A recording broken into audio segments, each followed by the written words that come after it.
Brigitte Meyer, bonjour. Merci d'être venue témoigner pour Femmes et Entrepreneurs. Donc, vous dirigez une entreprise dans le domaine de la communication. Donc, est-ce que vous pouvez présenter cette entreprise, vous présenter, puis aussi l'entreprise que vous dirigez?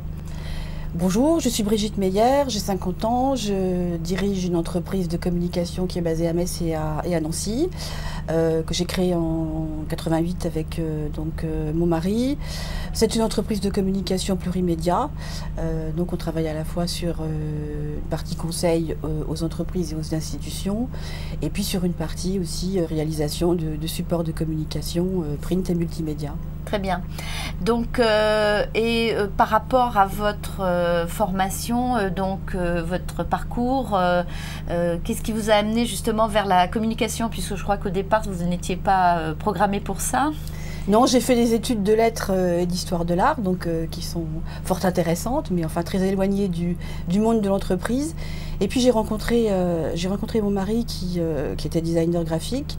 On s'est mis chacun à son compte. Moi, j'étais freelance rédactrice, donc je travaillais déjà pour des agences de com. Et puis un jour, on s'est dit pourquoi pas unir nos compétences et créer une entreprise. Voilà. Alors donc en fait, le couple est devenu entrepreneur. Oui. Mais pour vous, c'était nouveau ce métier d'entrepreneur. Donc comment vous avez fait pour acquérir cette capacité à gérer l'entreprise? Alors non seulement c'était nouveau, mais c'était incongru. Je ne suis pas issue d'un milieu d'entrepreneurs. Mes études sont aux antipodes de l'entreprise. De la gestion. De la gestion, du management. Voilà, pour moi, c'était... alors, je dois dire que c'est mon mari qui m'a poussée, qui m'a dit « Mais si, tu as tout à fait les compétences, vas-y, je te vois bien dans ce rôle. » Voilà, donc, hormis mes compétences propres au métier de la communication, il y avait aussi toutes les compétences de gestion organisationnelle, management d'une entreprise. Voilà, donc, j'ai été poussée par lui. Voilà. Alors, on dit souvent, derrière un homme, il y a une femme, et finalement, on s'aperçoit que derrière une femme, il y a aussi un homme, hein, puisqu'on a l'occasion, pour cette émission, d'interviewer des femmes qui travaillent en couple avec leur mari, soit le mari qui soit le patron, ou l'inverse, hein, puisqu'on voit aussi les deux. Donc, outre peut-être les formations que vous avez faites, donc vous êtes allé également sur le terrain acquérir, je dirais, voir ce qui se passait pour compléter votre formation. Donc, ça vous a aidé Ah oui, c'était... Bon, je me suis trouvée comme ça à la tête d'une entreprise, même si les salariés qui nous ont rejoints nous ont rejoints au fur et à mesure. J'ai senti très rapidement mes manques par rapport au pilotage d'une entreprise. Donc j'ai eu la chance de pouvoir intégrer le CJD, donc le Centre des jeunes dirigeants d'entreprise, donc avec une section à Nancy. Et là, j'ai pu enfin comprendre comment marchait l'entreprise, etc. Donc c'est un réseau qui n'est pas un syndicat professionnel, donc on y apporte, enfin c'est un peu une auberge espagnole, on y trouve ce que l'on y apporte. Quoi. Donc, on est, comme tous les réseaux en fait. Comme tous les réseaux, et c'est vraiment un réseau, j'y suis restée 10 ans, j'ai été présidente de Nancy, donc je me suis fait des amis.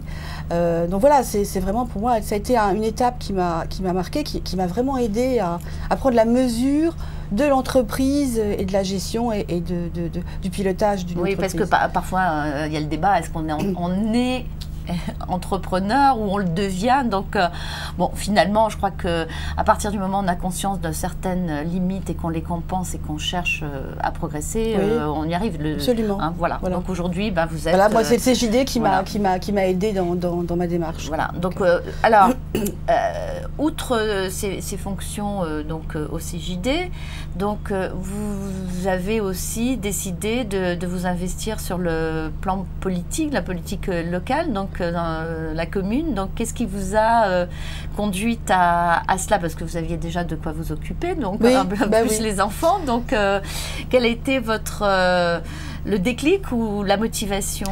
En fait, une fois qu'on a goûté aux fonctions managériales, que ce soit dans le sein de l'entreprise, on a envie aussi, enfin ce qui a été mon cas, peut-être de les orienter aussi vers le champ sociétal. Donc, de l'entreprise à la société, je pense qu'il faut un lien. Aujourd'hui, il y a un vrai clivage entre les deux et à mon sens, c'est dommage.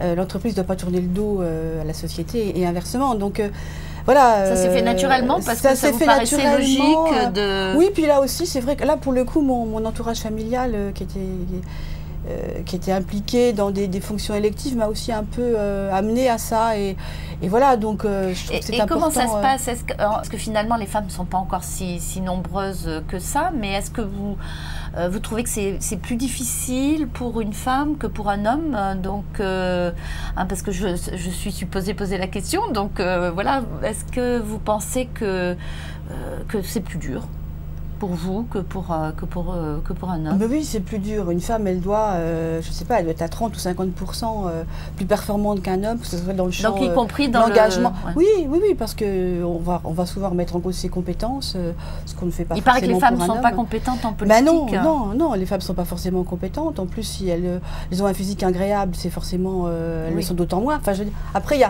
il y a des schémas comme ça, on est encore dans la caricature. Il y a beaucoup de stéréotypes et de... Oui. Donc il faut dépasser ça. Il faut dépasser puis ça. Prouver qu'on est compétente. Prouver qu'on est compétente et surtout l'autoriser. Par rapport à des femmes qui veulent s'installer, donc vous avez un conseil à donner aujourd'hui pour... Oui, le premier conseil que je donnerais à une jeune femme qui veut s'embarquer dans la création, la reprise, enfin en tout cas dans l'aventure de l'entreprise, c'est de se l'autoriser. Mais ça démarre tôt, j'ai envie de le dire, c'est auprès des jeunes filles qui sont au début de enfin qui sont encore dans la vie scolaire, voire universitaire et études supérieures. Il faut s'autoriser le champ de la direction d'entreprise. Hein, il y a beaucoup de femmes cadres aujourd'hui. Oui, mais elles stagnent. Mais elles sont cadres. Hein, mais le pilotage d'entreprise, non, parce que c'est encore un domaine qui est trop réservé aux hommes. Et le fait de dire j'ai pas le temps, c'est pas vrai. Bien sûr, mais on n'a jamais le temps. Mais on est Shiva. Très organisé par ailleurs. On est comme la déesse Shiva à la maison, on est aussi Shiva dans l'entreprise. Et quelque part, on a presque plus de prédispositions que les hommes. Donc arrêtons de nous dire qu'on n'a pas le temps. Et là-dessus, il faut que ce soit les femmes elles-mêmes qui se disent non, on peut y aller. Et il faut qu'on y aille d'ailleurs, parce que la moitié des hommes sont des femmes. Voilà. Donc il y a un équilibre à recréer et ça me semble essentiel. Bien. Et donc, vous pensez que ça peut vraiment faire progresser aussi l'entrepreneuriat féminin, parce que de la même façon, compte tenu de ces blocages, on ne passe pas forcément à l'acte aussi facilement que les hommes. Ah oui, non, mais je pense que... Moi, je trouve qu'il n'y a rien de nouveau sous le soleil. Hein. Les choses n'ont pas évolué. Donc, partant de ce constat, allons-y, quoi. Donc, c'est alors, il y a quand même le législateur qui fait en sorte que, aussi bien dans le champ politique que dans le champ de l'entreprise, on avance. Personnellement, je trouve qu'il était temps, hein, quand même aussi que le législateur s'y mette un peu. On peut le déplorer, mais il n'empêche que ça a un effet quand même levier. Mais il faut y aller, là, il faut qu'on mette le turbo. Oui, parce que sinon, on va nous prouver que, puisqu'on n'est pas venu prendre ces places qu'on nous réservait, c'est parce qu'on n'a pas d'ambition. Absolument. C'est que finalement, ça ne nous intéresse pas. Non, il faut que ça peut avoir un effet boomerang terrible. Voilà, donc, ça va nous revenir en pleine figure, c'est très clair, je suis d'accord. Donc, il faut qu'on se l'autorise. Moi, j'ai envie de dire ça. C'est un mot-clé pour moi. Auprès des jeunes femmes, c'est autorisons-nous, quoi. Autorisez-vous. Voilà, bien, écoutez, je crois que ça c'est un beau message. Effectivement, il faut qu'on s'autorise, voilà, et qu'on se donne la chance et les moyens de réussir, quel que ce soit dans l'entreprise, que ce soit dans les fonctions politiques.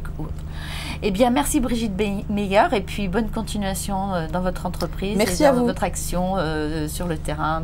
Donc, je crois que vous n'allez peut-être pas vous arrêter là. Vous trouverez certainement encore d'autres activités pour porter la bonne parole. Merci.